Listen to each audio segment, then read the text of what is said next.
අයිබෝවන් අද අපේ ආරාධිත අමුත්තා මේ දිනවල වැඩි වශයෙන්ම කතා කෙරෙන චිත්‍රපටයක අධ්‍යක්ෂවරයා මේ චිත්‍රපටය මේ මාසේ අන්තිමට තමයි අපිට දකින්නට අවස්ථාව ලැබෙන්නේ බොහෝ කලක පටන් නිර්මාණය කරපු සහ තමන්ගේ කුළුඳුල් නිර්මාණ චිත්‍රපටය තිරගත වෙනට සූදානම ඉන්න වෙලාවේ අපි ඔහුට ආරාධනා කළා මාලක දේවප්‍රිය අයිබෝවන් අයිබෝවන් බහුචිතවාදියා දැන් කොයි කාලෙද මේක නිර්මාණයක් විදිහට සැකසෙන් ඔබේ හිතේ අදහසෙන්නේ කොයි කාලේ?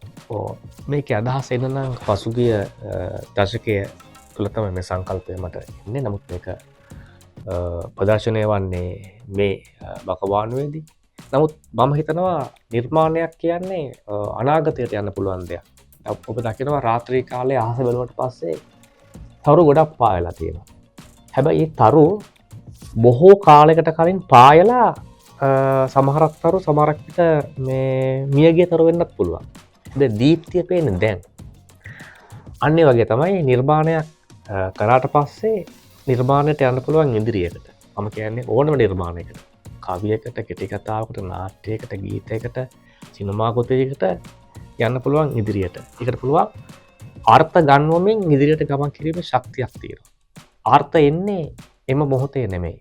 අර්ථය එන්නේ අනාගතයෙන්. මම හිතනවා බෞද්ධවාදය ගැන නිරන්තරයෙන් මං කියපතාව කියපු නිසා බෞද්ධවාදයා කියන චිත්‍රපටයේට අර්ථය එන්නේ අනාගතයෙන්. මං හිතනවා තව අවුරුදු 5ක් ගියත් අපිට පුළුවන් මෙහි කතා කරන අන්තර්ගතය ගැන විවිධ අර්ථකථන අරගෙන එන්න. මං හිතනවා තාක්ෂණික ගෝලීකරණය ඔස්සේ අපිට හම්බෙලා තියෙන ස්මාර්ට්ෆෝන්, සමාජ වෙබ් අඩවි, ඒ වගේම වෙනත් මාධ්‍යවලින් ඔස්සේ අපේ කොහොමද සමඳතාවයන්, අපේ කොහොමද මානුෂික හැසිරීම, අපේ කොහොමද සිහින බලාපොරොත්තු ඉලක්කයන් සහ අපේ තියෙන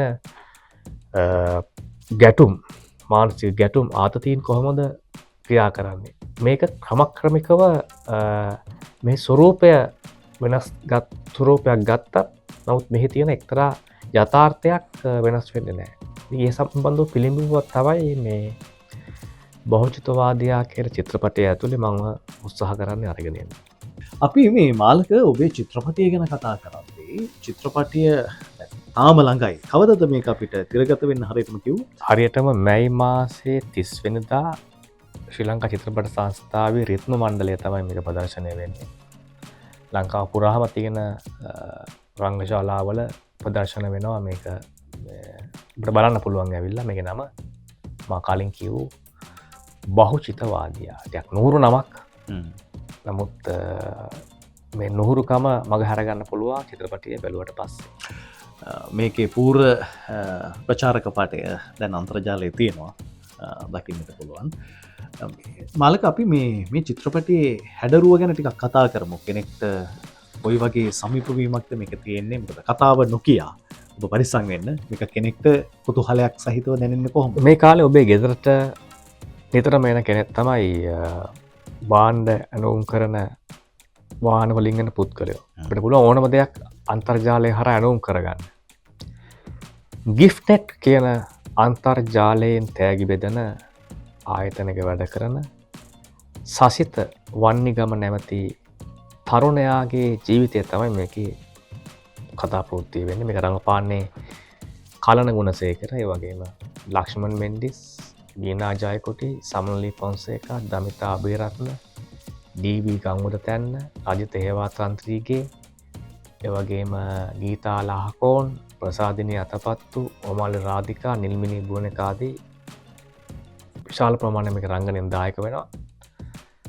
මේකේ සිනමා ඡායාරූපකරණය කරේ චින්තක සෝමකීර්ති, ශබ්ද සාසික රුවන් මාරසිංහ, ඒ වගේම වර්ණ සංයෝජනයේ මේකාවින්ද කොළඹගේ, සංස්කරණය හර්ෂ දිසානායක.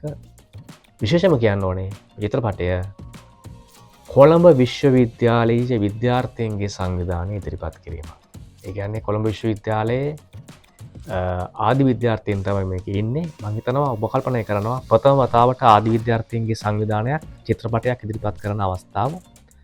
කොළඹ විශ්වවිද්‍යාලයේ 1960 සිට මේ දක්වා විශ්වවිද්‍යාලයෙන් උපාධි ලබාගත්, පශ්චාත් උපාධි, ප්‍රථම උපාධි ලබාගත් විද්‍යාර්ථීන් සාමූහිකයෙන් සඳුන්ලත් විද්‍යාර්ථීන්ගේ සංවිධානය වාර්ෂිකව විවිධ ක්‍රියාකාරකම් වල නියුතු වෙනවා. ගත්තොත් එහෙම සාම්ප්‍රදායික ජනප්‍රිය ආර්ය ක්‍රියාකාරකම් වලින් පරිබාහිරව මේගොල්ලෝ කරනවා මේ වගේ ශාස්ත්‍රීය නිර්මාණාත්මක වැඩ. ඉතින් මේ කාර්යභාරයන් වල එකක් තමයි මේ චිත්‍රපටය ඉදිරිපත් කිරීම. ඒ කියන්නේ මම මේ චිත්‍රපටය නිර්මාණය කළත් මේ චිත්‍රපටය ප්‍රචාරණය කිරීම සඳහා පහුගිය කාලේ මට යම්කිසි දිරියක් තිබුණේ නැහැ. මේ දිරිය කරට අරගෙන ඒ සඳහා මුදල් සොයමින් එහි විශාල කාර්යභාරයක් කරන කොළඹ විශ්වවිද්‍යාලයේ විද්‍යාර්ථීන්ගේ සංවිධානය. ඒ වගේම ඒ සඳහා විශාල මුල්‍ය පරිත්‍යාගයන් කරපු පිරිසකුත් ඉන්නවා. මම මතක් කරන්න ඕනේ දයානන්ද බෝම්බෝල මහත්මයා, ඒ වගේම හිරන්ති ගුණවර්ධන මහත්මිය, ඒ වගේම ප්‍රියන්ත කොළඹගේ සුරේන් දෙව්මිත් රත්නායක, WS විජේසිංහ වැනි අයගේ නොමද සහයත් මේ චිත්‍රපටයේ පසු නිෂ්පාදන කටයුතු නිම කිරීම සඳහා විශාල දායකත්වයක් ලබා දුන්නා. ඒ වගේම විශාල මිත්‍රයන් සමූහයකගේ සහාය මේ සඳහා මට හම්බ වෙනවා. මගේ මිත්‍රයෝ, හිතවතුන්, සහෘදයින්, පාසල් කාලේ මිත්‍රයන්, විශ්වවිද්‍යාල කාලේ මිත්‍රයන්, ගුරුවරුන් මෙකී නොකී පිරිසක් එකතු වෙලා තමයි මේ චිත්‍රපටය මුදා හරින්නේ. මම හිතනවා ලංකා ඉතිහාසයේම චිත්‍රපටයක් ප්‍රදර්ශනය කිරීම සඳහා, චිත්‍රපටයක් මුදා හැරීම සඳහා, චිත්‍රපටයක් මහජනතාව වෙත ඉදිරිපත් කිරීම සඳහා මෙවැනි සාමූහිකතේ දායකත්වය ලැබෙන ප්‍රධානම අවස්ථාවක් කියලා ඒක. ඒ වගේම මට යමක් තව කියන්න තියෙනවා. ඒ තමයි චිත්‍රපටය ප්‍රදර්ශනයට පෙර චිත්‍රපටය නරඹලා චිත්‍රපටයේ පිළිබඳව පොතක් රචනා කළා. ඒ පොතේ නම එහිම සුදුමැලි පිටපතක් කියලා මේ ඔබ අතේ තියෙන පොත. ඒ රචනා කරේ තිලක්කෝ දාගොට. ඒකේ පිටු 350ක් තියෙනවා. ඒ පොතේ අන්තර්ගතය වෙනවා සමකාලීන සිනමා විචාරණ්‍යය සහ බහුජිතවාද්‍ය චිත්‍රපටය අන්තර්ගතය කොහොමද සමකාලීන ආර්ථික දේශපාලන තත්ත්වයන් එක්ක විශ්ලේෂණය කරන්න කියලා. ඔහු කියන්නේ මේක සමකාලීනව තියෙන ජීවිතයේ පිළිඹුවක ස්වභාවයක් ගන්නවා කියලා. ඉතින් මේ අදහස ගන්න නම් මේ පොත ඔබට කියවා බලන්න පුළුවන්. මගේ චිත්‍රපටය මේ මාස 30 වෙනි දින ලංකාවේ සියලුම සිනමා ශාලාවලදී ප්‍රදර්ශනය වෙනවත් සමගම මේ පොත ජූනි මාස 11 වෙනිදා මහජනතාවට අපිට ඉළ දක්වනවා මහවැලි කේන්ද්‍රයේදී. ඉතින් මේ කාර්යයන් දෙකම එක විට සිද්ධ වෙනවා. හොඳයි, චිත්‍රපටයේ නරඹලා ඒ ආශ්‍රිතව පොතකුත් ඇවිල්ලා. හැබැයි මේ චිත්‍රපට කරුවන්ට තියෙන ලොකුම ගැටලුවක් තමයි මාලක, තමන් නිර්මාණය කළාට පස්සේ මේ චිත්‍රපටය තිරගත කරන තත්ත්වයට ගෙනීම සඳහා තියෙන නිෂ්පාදන ක්‍රියාවලියට තියෙන අධික පිරිවැය සහ ඒ සඳහා නිෂ්පාදකයින් ප්‍රමාණවත් පරිදි නොවීම. දැන් ඔබට නම් කොළඹ විශ්වවිද්‍යාලයේ ආදි විද්‍යාර්ථීන්ගේ සංවිධානය සහයෝගය දක්වනවා. හැබැයි මේ හැම නිෂ්පාදකවරයෙක්ටම ලංකාවේ තියෙන මේ ගැටලුව තමන්ගේ නිර්මාණය ඉක්මනින්ම රිදීතිරයට ගෙන්වා ගැනීම සඳහා මොකක්ද තියෙන ගැටලුව? මාලක, ඔබ තරුණ නිර්මාණ විදිහෙක් වේදිකෙක් විදිහට හඳුනාගෙන තියෙනවා. ඇත්තටම මම හිතනවා ලංකාවේ සියලු කලාවන් මහජනතාව වෙත අරගෙන යාම සඳහා විධිමත් යාන්ත්‍රණයක් අපි හදන්න ඕන කියලා. සිනමා විතරක් නෙමෙයි, වේදිකා නාට්‍යයක්. එතකොට මේ සඳහා ප්‍රාර්ථනය තිබුණට මදි.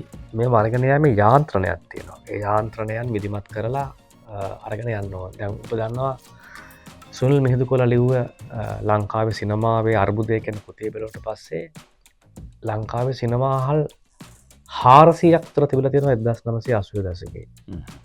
මේ වෙද්දි ඒ ප්‍රමාණය මට හරියට මතක නැහැ. මේ වෙද්දි ඉතාමත්ම සීමිත ප්‍රමාණයක් තියෙනවා. විවිධ හේතු නිසා විනාශ වුණා. කළු ජූලිය කාලේ ටිකක් ගෙන තිබ්බා. ඔව්. නමුත් ඊට පස්සේ තිබිච්ච සිනමා ශාලාත් අපිට පවත්වාගෙන යන්න බැරි වුණා. ඒ කියන්නේ අපි මනසින් හිතුවා සිනමා ශාලාව පවත්වාගෙන යනකට වඩා සිනමා ශාලාව ඇතුලේ shopping complex එකක් දාන්න එක ලාභයි කියලා. ඒ නිසා ඒ සිනමා ශාලාවේ නම තියෙනවා, මම දැකලා තියෙනවා. ඒක ඇතුලේ තියෙන්නේ මොනවා හරි සපත්තු විකුණන තරම්, ඇඳුම් විකුණන තරම්. එතකොට තවත් ප්‍රශ්න තියෙනවා. අපිට විධිමත් ප්‍රවාහන සේවාවක් නැහැ. දැන් අපි කොහොමද චිත්‍රපටයක් බලලා ඉවරලා චිත්‍රපටයේ මුදලක් යනවා ආයෙ ගෙදර එන්නේ. බස් එකක් නැත්තම්, පොදු ප්‍රවාහනයක් නැත්තම්. ඒ සඳහා යනවා විශාල මුදලක්. ඉතින් මම හිතනවා ප්‍රවාහනයක් ඉතාමත්ම කාර්යක්ෂම වුණා නම් මේ නිර්මාණ ජීවිතය නිර්මාණ කරුවන්ට තමගේ නිර්මාණ ප්‍රදර්ශනය කිරීමේ අවකාශ මහජනතාවට ඉවර කරන්න අවකාශ හම්බ වෙනවා. රෑ 9ට පුළුවන් යමකට කියලා විවේක දෙනවා චිත්‍රපටයක් බලලා එන්න. බස් එකක් තියෙනවා. හැබැයි දුප්පත් මිනිහෙක්ට බෑ මේ පෞද්ගලික සේවාවකින් යන්න. විශාල ගාණක් යනවා. යන්න එන්න. ඒ නිසා මේ යාන්ත්‍රණයන් විධිමත්ව හැදීම කියන එක අනිවාර්යයෙන්ම හිතා බලන්න ඕන කාරණාවක්. ඒ වගේම ප්‍රදර්ශන අවකාශ කොහොමද ලබා දෙන්නේ? ඒ කියන්නේ ලෝකේ සිනමා නිර්මාණ බිහි වෙන විවිධ ඡානල් වලින් කලාත්මක ඡානල් කලින් තිබුණ පස්වෙනි මණ්ඩලය කියලා එකක්.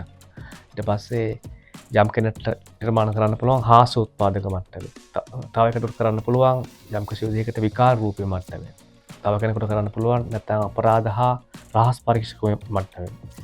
තව කෙනෙකුට කරන්න පුළුවන් හොරර් මට්ටමේ. මේ බහුවිධ ස්වරූපයේ නිර්මාණ ලෝකේ පවතින්න ඕනේ. එක වර්ගයක නිර්මාණ නෙමෙයි. මේ දේවල් සමාජගත කිරීම සඳහා විධිමත් යාන්ත්‍රණයක් තියෙන්න ඕනේ. උදාහරණයක් ගත්තොත් එහෙම ජර්මනිය වගේ රටක නිර්මාණකරුවන් නිර්මාණ ඉදිරිපත් කිරීම සඳහා ප්ලැට්ෆෝම් විශාල ප්‍රමාණයක් තියෙනවා. ඒක තනි ප්ලැට්ෆෝම් එකක් නෙමෙයි. මම දැකලා තියෙනවා අන්ඩර්ග්‍රවුන්ඩ් ට්‍රේන් වල පවා චිත්‍රපටි බලනවා මිනිස්සු. ට්‍රේන් එකක් එනකන් පැයක් ප්‍රමාද නම් පුළුවන් ඒ වෙලාව චිත්‍රපටයක් බලන්න. වෛද්‍යවරු හම්බෙන්න තියෙන යම් අවස්ථාවල පැය 3ක් විතර ප්‍රමාද නම් ඒ වෙලාව චිත්‍රපටයක් බලන්න පුළුවන්. මේවා හිතන්න පුළුවන් නේද? මම හිතන්නේ මෙවැනි මිනිස්සු රස්සියාදුවේ මිනිස්සු කාලය ගත කරන අවස්ථා තියෙනවා. මේවා පුළුවන් අත්‍තරම අපිට යොමු කරන්න යම් අවස්ථාවල විකල්ප කලාවන් ප්‍රවර්ධනය කිරීම සඳහා. මේ ගැන හිතා බලන්න ඕනේ. කියන්නේ මේ ගැන ලෝකයේ කොහොමද කලාකෘති බහජනතාවට අරගෙන යන විකල්ප අවකාශ සක්‍රිය වන්නේ කොහොමද කියන එක ගැන අනිවාර්යයෙන්ම හිතා බැලිය යුතු කාලයක් ඇවිල්ලා තියෙනවා. හොඳයි. චිත්‍රපට ක්ෂේත්‍රය අර කර්මාන්තයක් බවට පත්වීම. ඒ කියන්නේ දැන් අපිට පෙර යුගයේ නම් කර්මාන්තයක් වෙලා තිබුණා. හැබැයි ඔබ කියව විදිහට යම් තැන්වලදී විවිධ ස්වරූපයෙන් මේ කර්මාන්තයේ භූමිකාව ගිලිහිලා තියෙනවා. හැබැයි යලිත් යම් පිබිදීමක් තියෙනවා නේද මාළ? මම හිතනවා මේ කාලේ සිනමා ශාලාව වෙත විශාල ප්‍රේක්ෂකාගාරයක් ඇදී එනවා කියලා. කාරණා කීපයක් නිසා. දැන් සිනමා ශාලාවක ගුණාත්මක මට්ටමක් තියෙනවා. එහි ආසනය සිට වැසිකිළිය දක්වා ඉතාම ගුණාත්මකයි. ඒ වගේම ප්‍රක්ෂේපණයේ ස්වරූපය ඉතාම ගුණාත්මකයි. ශබ්දය ඉතාම ගුණාත්මකයි. ඒ වගේම එහි අභ්‍යන්තරික තියෙන මේ පහසුකම් ඉතාම තියෙනවා. ඒ නිසා අර කලින් ගොඩක් කල් තිබුණා වගේ මකුණු කාලා වෙනත් මීයන්ගේ සද්ද ඇහෙන ඒව නැත්තම් මේ කුරුමිනිය කැහැ ගන්න අර දිරච්ච ෆෑන් වල එන සද්ද තිබිච්ච සංස්කෘතියට වඩා යම් කිසි විදිහකට පොහොසත් සංස්කෘතියක් ගොඩනගමින් පවතිනවා. අපි ඒක ඇත්ත වශයෙන්ම අගය කරන්න ඕනේ. ලංකාවේ සිනමා ප්‍රදර්ශකයන් රැක ගන්නත් අවශ්‍යයි. ඒගොල්ලන්ට යම් කිසි විදිහකට ඒගොල්ලන්ගේ විදුලි බිල් ඒගොල්ලන්ගේ තියෙන ප්‍රක්ෂේපණ යන්ත්‍ර ගෙන්වීම සඳහා යම් කිසි තීරු බදු අඩු කරලා ඒගොල්ලන්ට වෙනත් වරප්‍රසාද දීලා මේ ශාලාවන් ප්‍රවර්ධනය කිරීම සඳහා අපි හිතන්න ඕනේ. ඒ වුණොත් තමයි මේ කලාව ප්‍රවර්ධනය කරන්න පුළුවන් වෙන්නේ. සිනමාව විතරක් නෙමෙයි වේදිකා නාට්‍ය. වේදිකා නාට්‍ය කොහොමද කොළඹින් හදන වේදිකා නාට්‍ය කොහොමද ඈත ගමකට අරගෙන යන්නේ? මේවත් හිතන්න ඕනේ. මෙවැනි කලාව සම්බන්ධව හිතන්න ඕන දේවල් ගොඩක් තියෙනවා. හොඳයි. අද අපි කතා කරන්නේ නිර්මාණවේදී මාලක දේවප්‍රියත් එක්ක. ඔහුගේ කුළුඳුල් නිර්මාණය බහුචිතවාදියා. හොඳයි. ඔබේ අලුත් නිර්මාණ ජීවිතය මා එහෙම කියන්නේ ඔබ හැමදාමත් අලුත් වෙනවා ඔබේ නිර්මාණات එක්ක. අපිට තිළින වෙන බහුචිතවාදියා වගේම ඊළඟට ඔබේ පිටපත් රචනා කරගෙන ඉන්න නිර්මාණات ඊළඟට අපේ රිදී තිරේ හෝ වේවා අනෙකුත් මේ අවකාශ තුළ අපේ ශ්‍රාවක ප්‍රේක්ෂක ප්‍රතිචාරය මැද්දේ තවත් ඉදිරියට යන්නට හැකියාව ලැබේවා. නිර්මාණ සමග ඔබේ කලාදිවිය ශක්තිමත් වේවා කියලා ප්‍රාර්ථනා කරනවා.